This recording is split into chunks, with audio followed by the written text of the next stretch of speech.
사도신경으로 우리의 신앙을 고백하겠습니다. 나는 전능하신 아버지 하나님 천지 창조주를 믿습니다.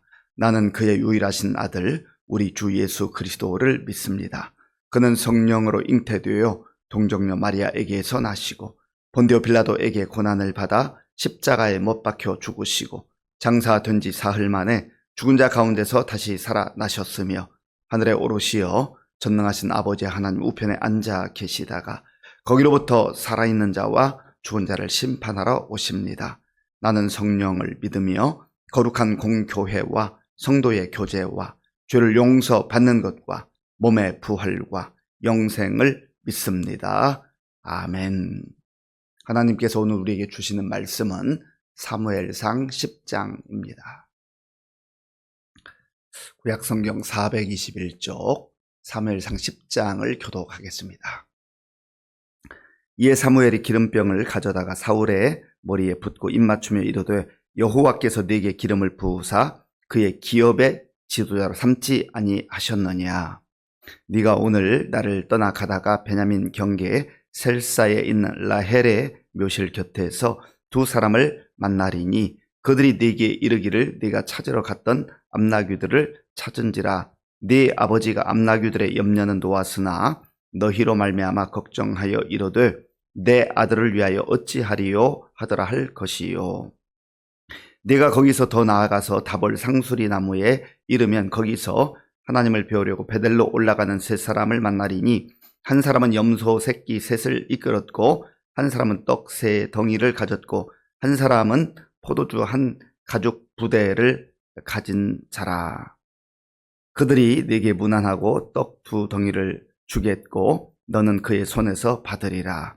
그 후에 네가 하나님의 산에 이르리니 그 곳에는 블레셋 사람들의 영문이 있느니라. 네가 그리로 가서 그 성읍으로 들어갈 때에 선지자의 무리가 산당에서부터 비파와 서구와 저와 수금을 앞세우고 예언하며 내려오는 것을 만날 것이요. 네게는 여호와의 영이 크게 임하리니 너도 그들과 함께 예언을 하고 변하여 새 사람이 되리라. 이 징조가 네게 임하거든 너는 기회를 따라 행하라. 하나님이 너와 함께 하시느니라. 너는 나보다 앞서 길갈로 내려가라. 내가 네게로 내려가서 번제와 화목제를 드리리니 내가 네게 가서 네가 행할 것을 가르칠 때까지 7일 동안 기다리라. 그가 사무엘에게서 떠나려고 몸을 돌이킬 때에 하나님이 새 마음을 주셨고 그날 그 징조도 다 응하니라.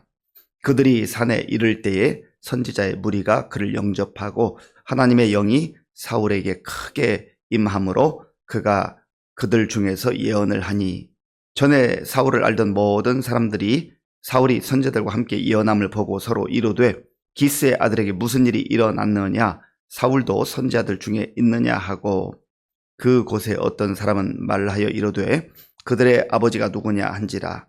그러므로 속담이 되어 이르되 사울도 선지자들 중에 있느냐 하더라. 사울이 예언하기를 마치고 산당으로 가니라. 사울의 숙부가 사울과 그의 사환에게 이르되 너희가 어디로 갔더냐. 사울이 이르되 암나귀들을 찾다가 찾지 못하므로 사무엘에게 갔었나이다 하니 사울의 숙부가 이르되 청하노니 사무엘이 너희에게 이런 말을 내게 말하라 하니라. 사울이 그의 숙부에게 말하되 그가 암나귀들을 찾았다고 우리에게 분명히 말하더이다 하고 사무엘이 말하던 나라의 일은 말하지 아니하니라. 사무엘이 백성을 미스바로 불러 여호와 앞에 모으고 이스라엘 자손에게 이르되 이스라엘 하나님 여호와께서 이같이 말씀하시기를 내가 이스라엘을 애굽에서 인도하여 내고 너희를 애굽인의 손과 너희를 압제하는 모든 나라의 손에서 건져 내었느니라 하셨거늘 너희는 너희를 모든 재난과 고통 중에서 친히 구원하여 내신 너희 하나님을 오늘 버리고 이르기를 우리 위에 왕을 세우라 하는도다. 그런즉 이제 너희의 지파대로 1000명씩 여호와 앞에 나아오라 하고 사무엘이 이에 이스라엘 모든 지파를 가까이 오게 하였더니 베냐민 지파가 뽑혔고 베냐민 지파를 그들의 가족별로 가까이 오게 하였더니 마드리의 가족이 뽑혔고 그 중에서 기스의 아들 사울이 뽑혔으나 그를 찾아도 찾지 못한지라. 그러므로 그들이 또 여호와께 묻되 그 사람이 여기 왔나이까? 여호와께서 대답하시되 그가 짐 보따리들 사이에 숨었느니라 하셨더라. 그들이 달려가서 거기서 그를 데려오매 그가 백성 중에 서니 다른 사람보다 어깨 위만큼 컸더라. 사무엘이 모든 백성에게 이르되 너희는 여호와께서 택하신 자를 보느냐? 모든 백성 중에 짝할 이가 없느니라 하니 모든 백성이 왕의 만세를 외쳐 부르니라. 사무엘이 나라의 제도를 백성에게 말하고 책에 기록하여 여호와 앞에 두고 모든 백성을 각기 집으로 보내매 사울도 기브와 자기 집으로 갈 때에 마음이 하나님께 감동된 유력한 자들과 함께 갔느니라. 어떤 불량배는 이르되 이 사람이 어떻게 우리를 구원하겠느냐 하고 멸시하며 예물을 바치지 아니하였으나 그는 잠잠하였더라. 아멘. 어제 우리가 읽은 말씀에서 사무엘이 이제 사울을 만나서 그에게 네가 찾던 암나귀들을 찾았다. 걱정하지 마라. 그렇게 일러 주었습니다. 그리고 사울이 전혀 기대하지 않았던 또 다른 말을 합니다. 이스라엘을 사모하는 자가 누구냐? 온 이스라엘이 너를 사모하지 않느냐? 그리고 너와 내 아버지의 집을 사모하지 않느냐? 이렇게 말했습니다. 전혀 생각하지 못했던 그런 이야기를 했던 것입니다. 사울도 그 이야기를 들을 때 분위기를 알았을 거예요. 왜냐하면 그 당시에 이미 이스라엘 백성들이 왕을 구한다라고, 왕을 요구한다라는 것을 알고 있었거든요. 그러니까 사울이 사무엘에게 대답하기를 나는 이스라엘 지파 중에 가장 작은 지파인 베냐민 지파 사람이 아닙니까? 그리고 우리 가족은 베냐민 지파 중에서도 가장 미약한 그런 가족에 불과합니다. 그런데 제가 어떻게 이스라엘의 왕이 될 수가 있겠습니까? 참 겸손한 그런 태도를 보이는 것을 봅니다. 참 귀한 자세죠. 그리고 이제 오늘 말씀에 보면 하나님의 뜻에 따라서 하나님 때가 되었기 때문에 이제 기스의 아들 사울에게 기름을 붓는 장면입니다. 왕으로 이제 세우는 장면인 것이죠. 어제 말씀드린 대로 이스라엘 백성들이 기름을 붓는 세 경우가 있는데 왕에게, 제사장에게, 선지자에게 기름을 붓습니다. 자, 본문 1절을 제가 읽겠습니다. 1절입니다. 이에 사무엘이 기름병을 가져다가 사울의 머리에 붓고 입맞추며 이르되 여호와께서 내게 기름을 부으사 그의 기업의 지도자로 삼지 아니하셨느냐. 아멘. 지금 기름을 붓는 것은 누가 붓는 거예요? 실질적으로는 사무엘, 선지자 사무엘이 기름을 부었잖아요. 그런데 사무엘은 말합니다. 여호와께서 내게 기름을 부으사. 이것은 내가 기름을 붓긴 하지만 여호와의 명령을 따라 하나님의 뜻에 따라 기름을 붓는 것이다 라고 하는 것을 명확하게 선언하고 있는, 그렇습니다. 하나님께서 세우신 거예요. 하나님께서 택하신 것입니다. 하나님께서 기스의 아들 사울을 이스라엘의 왕으로, 지도자로 세워주셨다라고 하는 겁니다.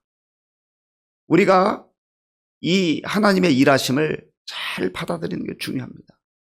그럴 때에 왕이 되어도 또 지도자가 되어도 겸손할 수 있어요. 아하, 내가 내 능력으로, 내 실력으로 이 자리에 올랐구나, 내가 이 자리를 취했구나, 그렇게 생각하면 교만해지기 쉽습니다. 그런데 부족한 나를, 연약한 나를, 또 사울 자신의 고백처럼 이스라엘 지파 중에 가장 작은 지파인 베냐민 지파 중에서 미약한 우리 가족 중에서 나를 왕으로 선택해 주시다니, 이건 은혜구나, 그런 고백이 나오는 거지요.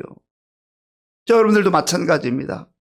우리가 하나님 앞에서 또 특별히 주님의 머무는 교회에서 직분자들로 택함을 받을 때 내가 유능하고 내가 실력 있고 내가 성실하고 내가 대단해서 그 직분자로 선출되는 게 아니라, 물론 교회 공동체 사람들 통해서 우리가 택함을 받지만 그러나 하나님께서 주셨다라는 그런 의식이 분명히 있어야 되는 거예요. 지금 사무엘의 고백을 통해서 알 수 있지 않습니까?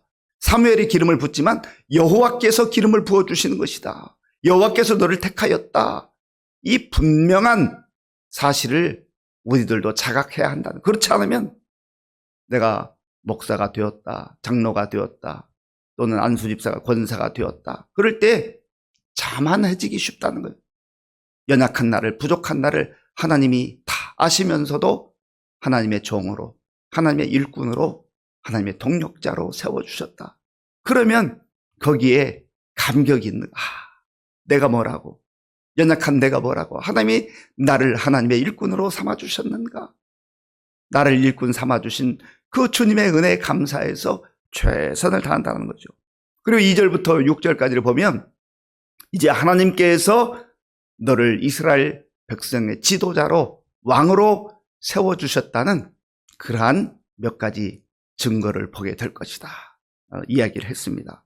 네가 오늘 나를 떠나다가 베냐민 경계 셀사에 있는 라헬의 묘실에서 사람을 만나게 될 것이다. 두 사람을 만난 그 사람들이 너에게 암나귀들을 찾았으니 걱정하지 마라, 이런 얘기를 들려줄 거라는 거예요. 사무엘을 통해서 이미 말씀하셨지만 또다시 확인시켜 주신다라는 겁니다. 사람은요, 말 한번 누구한테 들었어도 확인하고 싶은 마음이 있어요. 그래서 하나님께서 사무엘을 통해서 말씀하시고 또 다른 두 사람을 통해서 그 이야기를 듣게 하는 겁니다. 그리고 또한 다볼 상수리 나무에 이를 때에 베델로 올라가는 세 사람을 만나게 될 것이다. 그 세 사람 중에 한 사람은 염소 새끼 셋을 끌고 가고 있고, 또 한 사람은 떡 세 덩이를 가지고 와 있고, 또 한 사람은 포도주 한 가죽 부대를 가지고 가는데 그 사람들이 너에게 인사할 것이다, 문안할 것이다. 그리고 떡 두 덩이를 너에게 줄 것이다. 이게 증거라는 거예요. 우리는 뭔가 확인하고 싶은, 확인받고 싶은 마음이 있잖아요. 그래서 사울에게 하나님께서 사무엘을 통해서 이런 증거를 보여주시는 것입니다. 그리고 또한 이제 하나님의 산에 올라갈 때에 선지자들을 만나게 될 터인데 그들과 함께 내가 예언을 하게 될 것이다 말씀하셨어요. 여기 선지자들은 아마도 사무엘이 훈련시키고 있었던 그러한 교육생이었던 것으로 보입니다. 이들과 함께 마치 선지자처럼 예언하게 될 것이다. 그리고 무엇보다 중요한 것은 하나님의 영이, 성령께서 너에게 임할 것이다 라는 것을 말씀해 준 거예요. 자, 6절 말씀을 우리 함께 읽겠습니다. 6절입니다. 네게는 여호와 영이 크게 임하리니 너도 그들과 함께 예언을 하고 변하여 새 사람이 되리라. 아멘. 하나님의 사람, 하나님의 일꾼으로 택함받은 사람, 부름받은 사람은 자기 자신의 능력으로 일하는 게 아니라는 거예요. 물론 그것이 다 포함될 수 있으나 그러나 가장 중요한 것은 여호와의 영에 사로잡힌 사람, 성령으로 충만한 사람이 하나님의 일꾼으로 세워져야 한다는 겁니다. 그래서 초대교회 일꾼을 선택하는 그런 기준도 보면 성령으로 충만한 사람, 믿음이 충만한 사람이에요. 그리고 칭찬받는 사람이에요. 삶의 본이 되는 사람이에요. 성령으로 충만한 자가 하나님의 사람으로 그렇게 쓰임받을 수 있다라는 겁니다. 하나님의 영이 임할 때에 우리의 마음도 변화가 되게 되고 우리의 생각도 변화된다라고 하는 것이죠. 그리고 7절을 말씀하는데요. 7절은 제가 읽겠습니다. 이 징조가 네게 임하거든 너는 기회를 따라 행하라. 하나님이 너와 함께 하시느니라. 아멘. 이 징조, 이 모든 징조들을 네가 만날 터인데 그렇다고 한다면 기회를 따라 행하라. 하나님 주시는 때가 있을 것이다. 그 때를 잘 포착해서 행할 일을 행하라. 왕으로서의 일을 잘 감당하라라고 하는 것이죠. 그리고 덧붙이는 말이 여호와 하나님, 하나님이 너와 함께 하시느니라. 임마누엘, 이보다 더 큰 위로의 말씀이 어디 있습니까? 이보다 더 큰 능력의 말씀이 어디 있습니까? 이 말씀, 여호와 하나님께서 나와 함께 하신다. 이 확신을 가지고 살아가는 사람은 늘 든든합니다. 담대합니다. 저와 여러분들도 마찬가지예요. 성령에 사로잡혀서 성령으로 충만한 가운데 하나님의 뜻을 분별하고 나는 하나님의 사람이다. 그런 자의식을 가지는 것이 중요해요. 그리고 무엇보다도 여호와 하나님이 나와 함께 하신다. 그리고 나는 여호와 하나님과 동행한다. 이 확신과 믿음으로 살아가는 삶 가운데 하나님의 능력이 임하는 거예요. 그리고 어떤 자리에 있든지 하나님께서 그 사람을 붙들어 주시기 때문에 맡은 사명 잘 감당할 수 있다라고 하는 겁니다. 그래서 결국은 사무엘이 말한 대로 이 사울이 이 모든 증거들을 다 만나게 됩니다. 그리고 선지자들과 함께 예언하는 장면이 나오죠. 10절 말씀 9절부터 읽겠습니다. 9절 10절을 우리 함께 읽겠습니다. 그가 사무엘에게서 떠나려고 몸을 돌이킬 때 하나님이 새 마음을 주셨고 그날 그 징조도 다 응하니라. 그들이 산에 이를 때에 선지자의 무리가 그를 영접하고 하나님의 영이 사울에게 크게 임함으로 그가 그들 중에서 예언을 하니 아멘. 하나님이 새 마음을 주셨고 오늘 우리가 많은 기도의 제목이 있습니다만 하나님 주의 영이 임하여서 성령이 임하여서 내 마음을 새롭게 하여 주시옵소서. 이 기도 제목이 참 중요하잖아요. 내 마음을 스스로 다잡고 결심하는 것도 중요하지만 하나님의 영이 임하여서 내 마음과 생각을 붙들어 주시는 게 중요합니다. 그날 그 징조가 다 응하였다. 하나님의 사람 사무엘을 통해서 하신 말씀이 다 이루어졌다라는 거예요. 하나님의 약속이 어떤 경우에는 즉각적으로 이루어지는 경우도 있고 모든 약속들이 하나님의 때에 이루어져요. 어떤 약속은 좀 더디 이루어지는 것처럼 여겨질 때가 있습니다. 그러나 분명한 것은 하나님의 언약은, 하나님의 약속은 반드시 하나님의 때에 다 이루어진다라고 하는 거예요. 그리고 하나님의 영이 임하여서 사울도 선지자들과 함께 예언을 했다는 거예요. 하나님의 사람으로 그렇게 살아가기 시작한 거예요. 그러다가 이제 그 사울을 걱정해서 나오는 숙부를 만납니다. 이 숙부가 암나귀, 너희 아버지가 암나귀 걱정은 이제 안 하고 너가 어떻게 되는지 궁금해한다. 그러니까 제가 제 사환과 함께 사무엘 선지자에게 갔다 왔습니다. 사무엘 선지자가 너 뭐라고 하더냐 궁금할 거 아니겠어요? 암나귀들을 찾았다고 했습니다. 그런데 왕이 될 것이다. 그리고 기름 부음 받은 거에 대해서는 말하지 않았습니다. 여기서 보면 이 사울의 신중한 태도를 보게 되는 것이죠.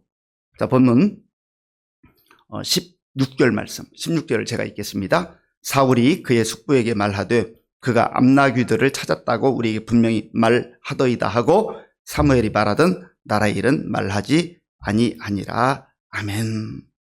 때로는 우리가 말해야 될 때가 있고 때로는 말하고 싶지만 때를 기다려야 할 때가 있어요. 그래서 우리의 말 한마디 한마디는 신중하게 하는 것이 중요합니다. 그래서 경우에 합당한 말은 은쟁반에 아로새긴 금사관이라 라고 하는 잠언의 말씀처럼 우리의 말 한마디 한마디가 쉽게 하거나 함부로 하지 말고 신중한 태도를 가지는 게 진정한 지도자가 가져야 할 태도다 하는 것입니다. 그리고 17절부터는 이제 사무엘이 백성들을 다 미스바로 모이게 해서 이제 제비 뽑기를 통해서 왕을 선출하는데 하나님께서 이미 말씀하신 대로 또 사무엘을 통해서 기름 부어 주신 대로 사울이 뽑혀서 결국은 이스라엘의 첫 번째 왕으로 그렇게 세워지는 장면을 보게 되는 것입니다. 사랑하는 성도 여러분, 하나님께서 이스라엘 백성들 정말 진정한 왕이신 하나님을 그들이 저버리고 제도로서의 왕을 요구할 때 허락을 해 주셨어요. 그때 세우신 왕이 바로 기스의 아들 사울입니다. 선지자 사무엘을 통해서 하나님께서 기름을 붓게 하셨고 그러나 사무엘은 여호와께서 내게 기름을 부어 주셨느니라. 그리고 하나님의 영이 너에게 임하여서 너의 모든 마음과 생각을 새롭게 할 것이다. 예언한 대로 다 이루어졌습니다. 하나님께서 세우신 지도자가 정말 사울이 겸손하고 신중했던 그 태도로 그렇게 일하면 얼마나 좋겠습니까? 그런데 우리가 이제 계속해서 사울의 삶을 묵상하겠습니다만은 이 초심을 버리게 되는 것이 안타까운 것이죠. 우리가 하나님 앞에서 사울과 같이 어떤 자리에 있든지 하나님의 부름받은 자다, 하나님 택함 받은 자다, 하나님께서 우리를 택하여서 직분도 주시고 또 우리 있는 자리에 허락하셨다라는 것을 기억하면 겸손한 태도로 그렇게 살아갈 수 있는 것입니다. 우리에게 맡겨진 사명이 무엇이든지, 우리에게 맡겨진 직분이 무엇이든지 하나님이 나에게 주셨다라고 하는 이러한 확신을 가지고 겸손하게 그리고 충성스럽게 맡은 사명 잘 감당할 수 있는 저와 여러분들이 될 수 있기를 바랍니다. 아버지 하나님 감사합니다. 하나님께서 때가 되었을 때에 이스라엘 백성들을 위해서 왕을 세우시는 말씀을 묵상했습니다. 하나님, 사무엘이 기름을 부었고 사무엘이 세웠지만 그러나 사무엘은 여호와께서 세우셨다고 그렇게 고백하고 있습니다. 우리가 이 믿음으로 우리 자신들을 잘 돌아보면서 우리의 자리에서 내 능력과 내 실력으로 된 것이 아니라 하나님의 은혜였음을 고백하고 충성스럽게 살아갈 수 있도록 인도하여 주시옵소서. 예수님의 이름으로 기도하옵나이다. 아멘. 주기도문으로 예배를 마치겠습니다. 하늘에 계신 우리 아버지, 아버지의 이름을 거룩하게 하시며 아버지의 나라가 오게 하시며 아버지의 뜻이 하늘에서와 같이 땅에서도 이루어지게 하소서. 오늘 우리에게 일용할 양식을 주시고 우리가 우리에게 잘못한 사람을 용서하여 준 것 같이 우리 죄를 용서하여 주시고 우리를 시험에 빠지지 않게 하시고 악에서 구하소서. 나라와 권능과 영광이 영원히 아버지의 것입니다. 아멘. 오늘 우리에게 주신 말씀을 마음에 기억하며 기도하시고 특별히 우리에게 주신 귀한 직분, 사명, 겸손한 마음으로 하나님 주신 것임을 알고 잘 감당케 하여 주셔서 기도하시고 또 나라와 민족을 위해 기도할 때 새로운 대통령이 선출되었는데 정말 하나님이 주셨음을 고백하고 하나님 뜻에 따라 겸손하게 우리 모든 국민들을 이제 화합하게 하고 또 어우러지게 하는 아우르는 그러한 폭넓은 품이 큰 지도자로 하나님 세워주옵소서. 기도하시고 우리 교회 많은 어르신들과 환우들과 또 우리 다음 세대를 위해서 기도해 주시고요. 이제 오늘은 실버대학 종강이고 또 모교 성경공부반 종강이 있습니다. 잘 마무리될 수 있도록 기도해 주시고 군복무주리 청년들 그리고 세계 곳곳에 나가 선교사님들 위해서 기도하겠습니다.